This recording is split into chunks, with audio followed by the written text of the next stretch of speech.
Hey, all you rebrandins and rebrandies. Mort Burke here. Just wanted to pop in real quick and let you guys know that we recorded this episode like a week ago, which was before Elon pulled his little Nazi salute stunt at the inauguration. So that's why we don't address it in the episode. We might have done it a little differently had we known, but it was at the time in the future. All right, hope you guys are good. Stay safe. Thanks for listening. Rebrand! Ding! Rebrand. Hello, beloved consumers. I'm Ashley Burch. And I'm Mort Burke. And welcome to Rebrand, a comedy podcast where we inject new life into tired old brands, whether they be snack food celebrities or religious institutions. Hoo-wee, baby! What a time. Yes, we are in Los Angeles. Good Lord, thank you for all the firefighters and all the helpers and all the beautiful people that have been giving their time, their energy, their money to this tragedy. It's incredible to see how many people are showing up. It's really wild. They're turning away donations and in some places volunteers because so many people are coming out and being of service to people who really need it. It's like really actually very heartening to see. It's beautiful. And I want to say first up, if you go to my Instagram, which is just my name, ASHLYBURCH, Ashley Burch, I've put in my story highlights 2 links to 2 different things. There's a link to donate to an anti-recidivism organization because you may or may not know, a lot of the folks that are fighting the fires right now are actually incarcerated people that aren't being paid. So there is an anti-recidivism organization that I link to that you can donate to that is supports formerly incarcerated people. And then there's another link to a Google Doc, which again, you may or may not know, Altadena, which is the city that was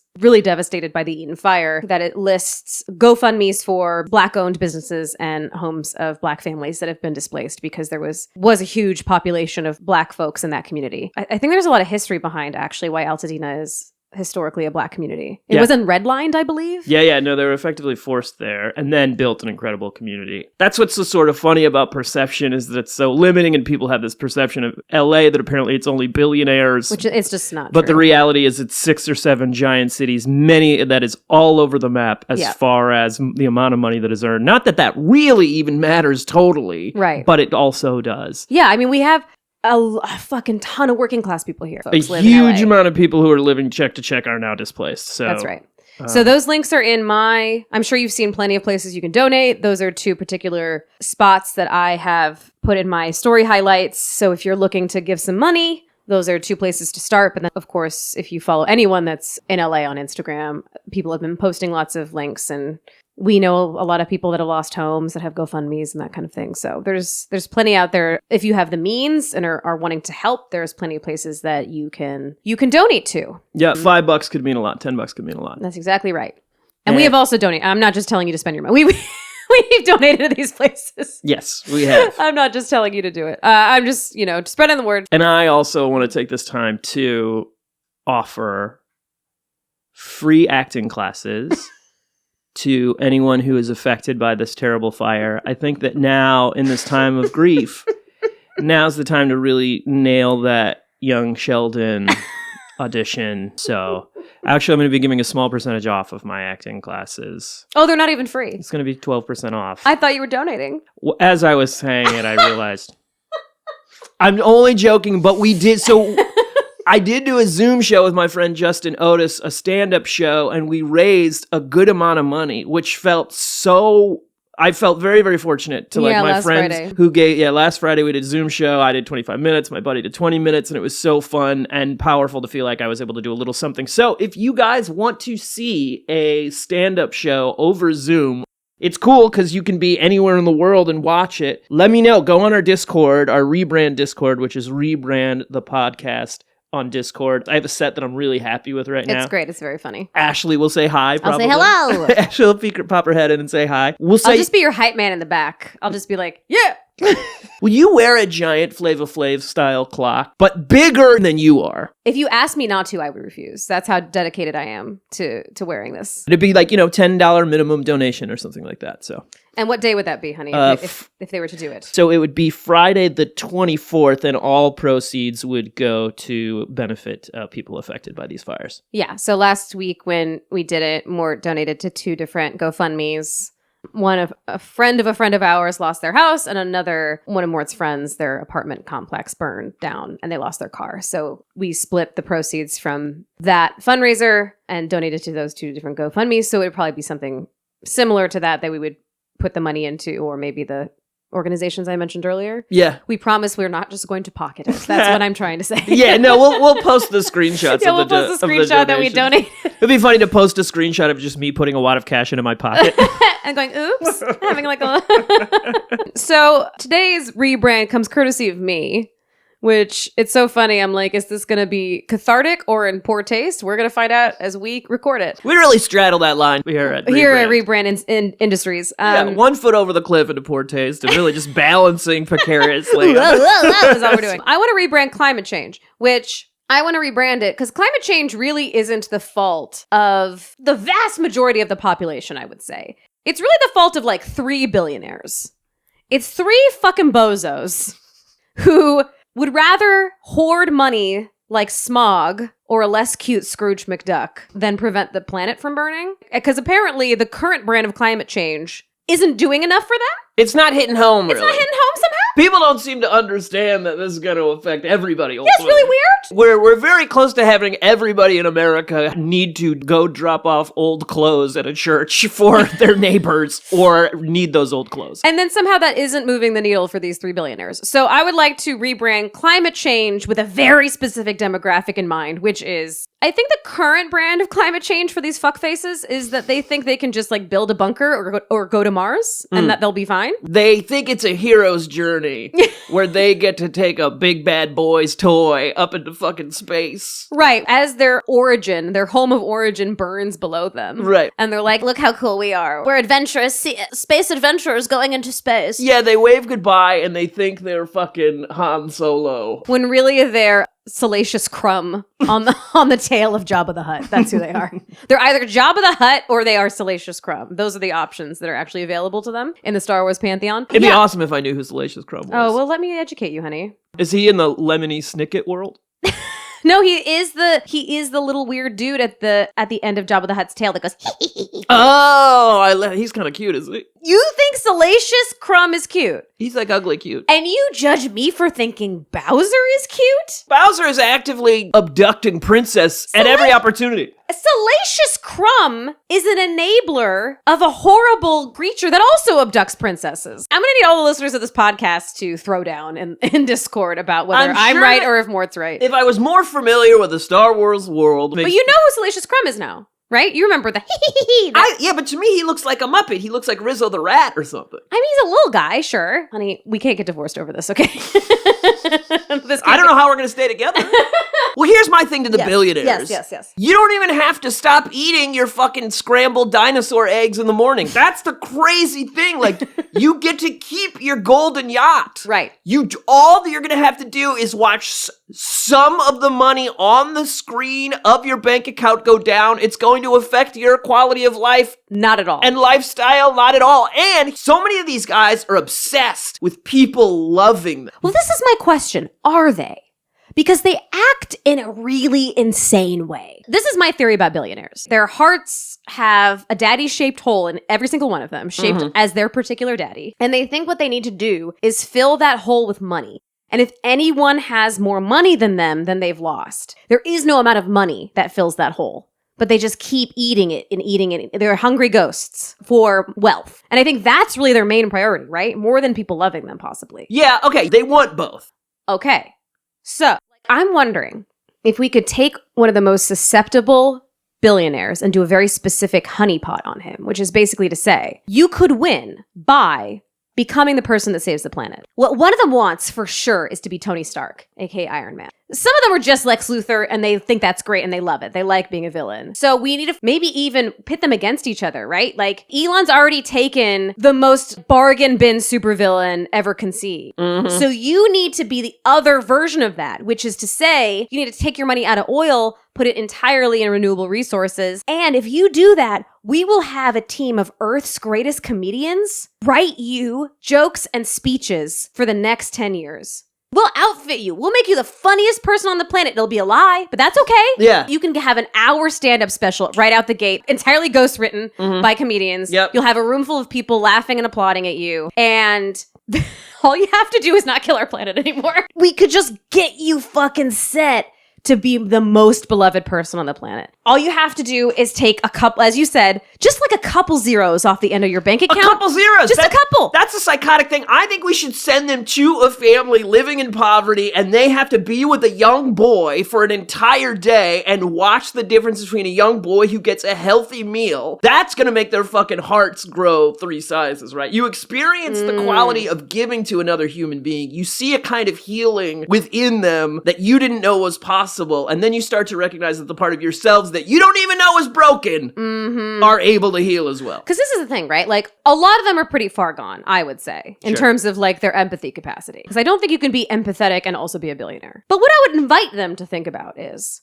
okay, let's say climate change continues on this path, and you have your bunker with all of your various amenities that you want. Who are your neighbors, my guy? The only other people that are gonna be able to afford those bunkers are other billionaires. It's just gonna be you and Elon fucking hanging out. That's really what you want. Even if you can go to Mars, you're sharing Mars with Elon. He quotes Austin Powers, a film from the 1900s. That's what you want for the rest of your days? You're gonna watch this guy just doing backstrokes in his pool filled with like Reese's peanut butter cups or whatever fucking insane Getting melty chocolate all on his weird lumpy pale skin.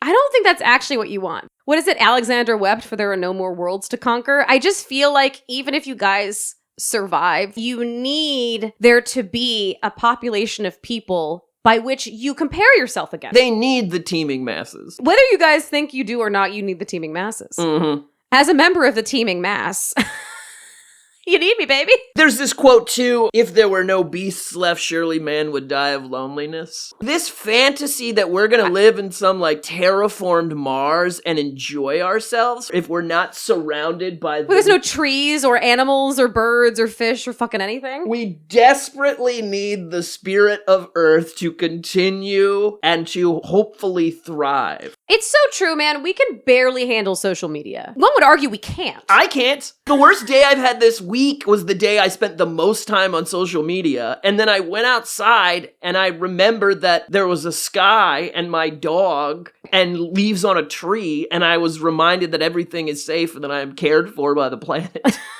Which is delicate. The ecosystems are fucking delicate. Right. And we want to take already our tenuous grasp on our own existence and shoot it into space? Also, the idea that that is even conceivably possible within any of our lifetimes is just laughable to me. I don't care that you think that you can think your way out of mortality, homie. You can't. No, it's hubris. You cannot. It's hubris. This fucking idea that, like, I'm so brilliant, I'm gonna be able to download my consciousness onto a computer and beat death. What we're describing, what they want is the plot of Horizon Forbidden West, the video game that I am in.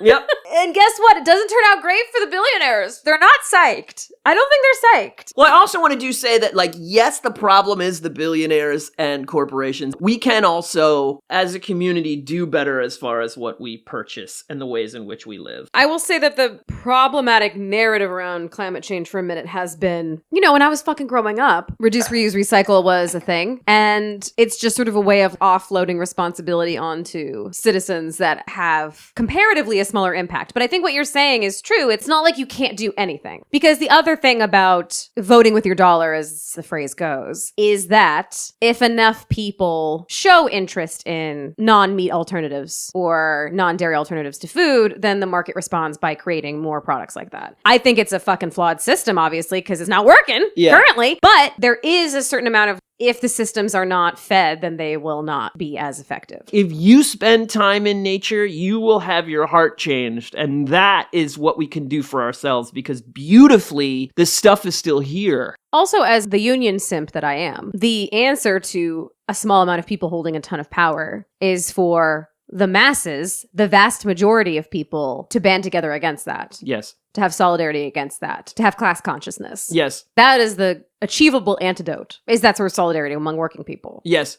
And solidarity among working people is needed now more than ever. And we all like to have a villain. These assholes that we're talking about, we want you to be better. I'm willing to let go of how good it feels to talk shit on Elon Musk and learn to say, like, wow, what a beautiful thing you did by helping people less fortunate than you. Oh my God. The thing that kills me is all of the technology exists. We have it. Yes. It's not like, what can we possibly do but burn fossil fuels? Like, we know. So I just need two of you. It's not that many. Right. It's just two guys. Yeah. I just need two guys. Yeah. To go, I would rather fill the hole in my soul by the adulation of people that I don't know because I have done something good than through the amassing of basically just numbers on a screen. The problem is that the resources are locked up. But the problem is not that there are not enough resources. There is enough food to sustain everyone. There's enough everything. And the time is going to come when the people are so hungry, they are going to come and take these resources. Get ahead of the curve. Be Robin Hood, dude. The comparison I keep coming back to is choose Tony Stark, not Lex Luthor.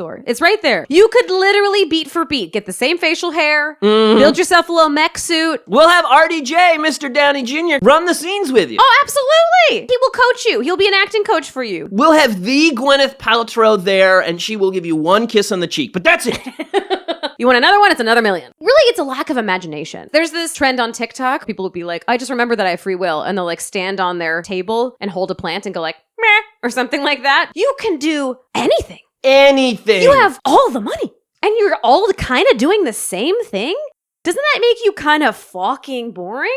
Don't you want to do something else that's more interesting? Instead of trying to go to fucking Mars or whatever. So there's this thing called solar punk, which has been maybe a more recent genre, which is basically just, imagine if we lived, like we had a lot of interesting technological advancements, but we lived in concert with nature. You know, there's a cool machine that if you like push a plunger down, it creates a rain cloud that then waters your garden. And it's all solar panel powered and stuff like that. You could make a really cool techno future that's cooler than going to Mars. Because when you get there, it is a red dust rock with no oxygen. And then there's also the option of create a Truman Show-esque existence where they are surrounded by all the people that they wish would love them. And then we subtly, over time, introduce different possibilities of the ways that they could live their life in a more sustainable way.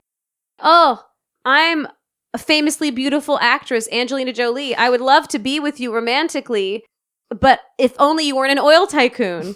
If none of that works, we could just shoot them into space. Which they'd love. This is the other thing. It's like, y'all want to go to space so bad. Go right ahead. Mm-hmm. Go right ahead. Here's a little rocket. Ooh, off you go. Figure it out. You want to be on Mars so bad? There it is. Have fun. Go play in the dirt. See how you like it. We also all need to recognize the Elon Musk that lives within each one of us. Which no one wants to admit is there. Oh, honey. Maybe you don't have it. Maybe you don't. I do. I do. There's part of me that badly wants to have everyone love me and have so much money and fame and love that no one could ever hurt me ever again. You know? Sure. Yeah. It's true, honey. Yeah. I feel really resistant to trying to humanize these billionaires. It's interesting. We're coming at it from very different vantages. But I respect it, honey. They're people. They are, they're people. They're injured people for sure. It's not for them. It's for me first. Because, and again, I'm a fucking sensitive dude, and I'm like, I go too far into fucking hating it. I can't sleep. You know what I mean? Like, it affects me in a way, I guess, more than other people that I've had to learn that I at least need to try to forgive, despite the wild bullshit that people pull all the time. Yeah, I get that. Yeah, I mean, it's the sort of thing of like, what is it? Letting them live in your head rent free. It's just hard when your city is on fire and it's Oh, And it's the direct result of capitalist greed. It's so fucking hard. It's so hard. You said this thing once of like, if someone had just hugged Donald Trump for a month, he would stop trying to be president. So maybe we just need to hire people to just hug these. Elon goes to the bathroom, he's getting hugged. He takes a shower, he's getting hugged. Yeah. He goes to sleep, he's getting hugged. He's having a burger, he's getting hugged. Yep. I love Just that. have a hug docent that just hangs out like the rescue animals at the Gentle Barn. Yep. This is Elon. His father never once told him that he loved him. So everyone go ahead and line up. We're all going to give him a little hug and then go on your way. Instead of an entourage of weird tech bros who don't give a fuck if he lives or dies. Yeah, have Or a bunch just of there to- sweeties give him a kiss on his little forehead. Yeah, he gets to hang out with some sheep. He gets to hang out with like a loving elementary school teacher who knows what it's like to have a child who behaves badly.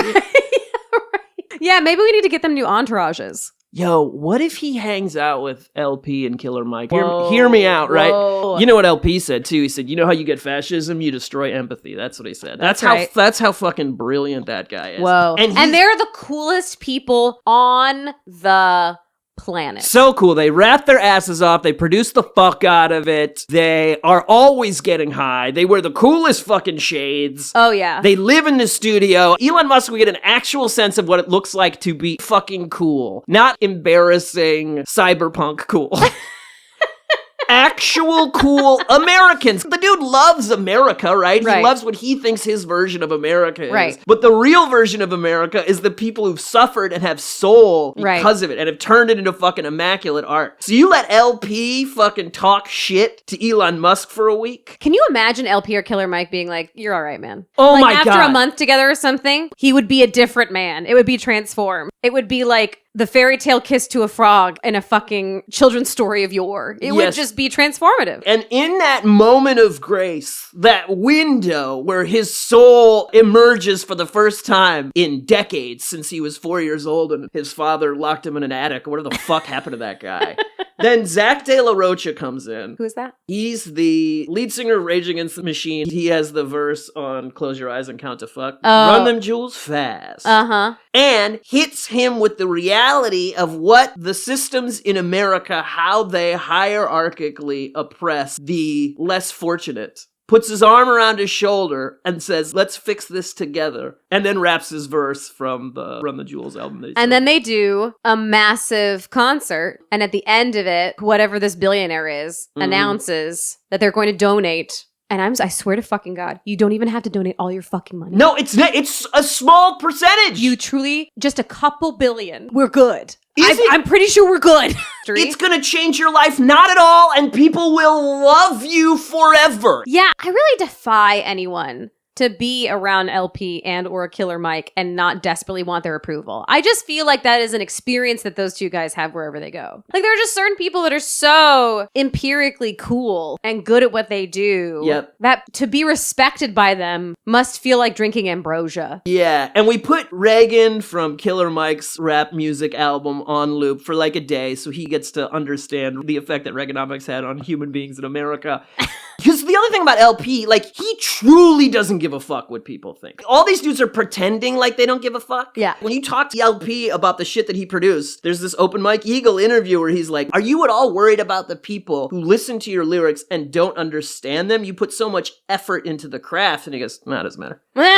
Fully doesn't matter. He's like, if one person gets it, that's all that matters. So, okay, for this hypothetical oil tycoon billionaire, we'll have a new entourage, which is secondary school teacher with a heart of gold, Damn, that's so good. a retired therapist that kind of reminds them of their grandma, LP Killer Mike. Yep. I want to be in this group. Sounds awesome. We're hooking him up. Oh, yeah. Some Western, Eastern doesn't matter. Someone that has dedicated their lives to a spiritual practice. Yes. Someone that had a spiritual awakening after maybe like a cancer diagnosis or something. Definitely some good dogs. Great An dogs. older, sweet dog, a young dog that's always happy to see you. Yeah, really likes to cuddle. All of these people, too, number one on the list, they are not allowed to receive any money at all. These people are not interested in that That's shit. right. He tries to buy them goods or services, they decline. Yep, you can trust these people because they inherently understand that money ill-gotten is bad for the spirit. We make them hang out with this entourage. Honestly, probably a couple weeks would be enough for the person to be like, huh. I think so. I think But a solid month. Yeah, 4 weeks. Solid month. And then we get into the sort of, how do we redesign society in such a way that our energy is made sustainably? So the last thing, it has to be understood at a soul level that the earth has infinite value. That this idea that we're going to leave Earth behind scorched and be chill couldn't be a more despicable fucking delusion. Captain Planet has powers, right? So this is the other thing that we could do, is we could get the fucking foremost experts in pyrotechnics, lasers, AI, simulation, whatever, and just create a sort of suit or pyrotechnic display or something that makes him actually feel like he's Captain Planet. Imagine putting him in some sort of simulation where he shoots a beam and then a tree grows. You would feel like God. Imagine making a simulation of a barren landscape and then they just give him these powers that lets him create a waterfall out of nowhere and a beautiful mountainscape. And then he's in a beautiful field with waving grass, sunflowers in the distance, a gentle healing breeze, and over here, half a mile away, is a family picnicking. He walks up to the family. He sees that it's his father and mother. They're gazing at each other in a fashion of love and acceptance that they never conveyed in real life. And there's little Elon, happier than he's ever been. His father puts his arm around him and says, "You're okay, pal," while he eats a sloppy PB&J. Okay, the only thing I want to add to this is that you'll see the family in the distance, but a perfectly trained golden retriever rocks up and is loving on him and licking him and and then brings him to the picnic. So he has his own little into the wild boy dog journey. Then little Elon says, "Come with me." Oh, they walk over to an oak tree that is somehow straight out of Mississippi. And it has in it a homemade, but still technologically advanced treehouse. Ooh, it's very solar punk, honey. I like this. They climb the treehouse together. They hold each other within the treehouse and understand what it feels like to be supported by the natural world. I really just think there's gotta be one. There's gotta be one. That's all we need is one. All we need is one. And you're totally right that pit them against the others. Oh, wow, I'm the one who had a change of heart. Don't you want to be a fucking hero? This is the thing, is if we get one and then the public opinion shifts and is all billionaires are evil except this guy rules, then you know they're gonna get jealous. Imagine if people actually loved you for who you were and the choices you made instead of the money you have. Based on your character. Because you did a good thing. All right, well, thank you for joining us for this episode of Rebranding. Yeah. Look, shit's so crazy right now, guys. I really hope you're taking care of yourselves and taking care of each other. If you would like some guidance on places to donate, if you're interested in helping out with the fires that are happening in LA, I have a highlight on my Instagram profile that has links to a couple places to donate. But there are many, many places that you can donate. There are, unfortunately, many GoFundMes, but also many great organizations doing beautiful work. It feels really good to give even $1, actually. It weirdly improves your day. Yeah. Honey, where can they find us? You can find us on the socials at Rebrand the Pod. You can email us any suggestions at rebrandthepodcast@gmail.com. Join our Discord at Rebrand the Podcast. And let me know if you guys want to do a donation Zoom stand-up show to raise money for people affected by the fires in LA. It'd be Friday the 24th. So get on our Discord at Rebrand the Podcast and hit us up. We love you. Stay safe out there. That's it. Rebrand. Rebrand. Ding. Rebrand.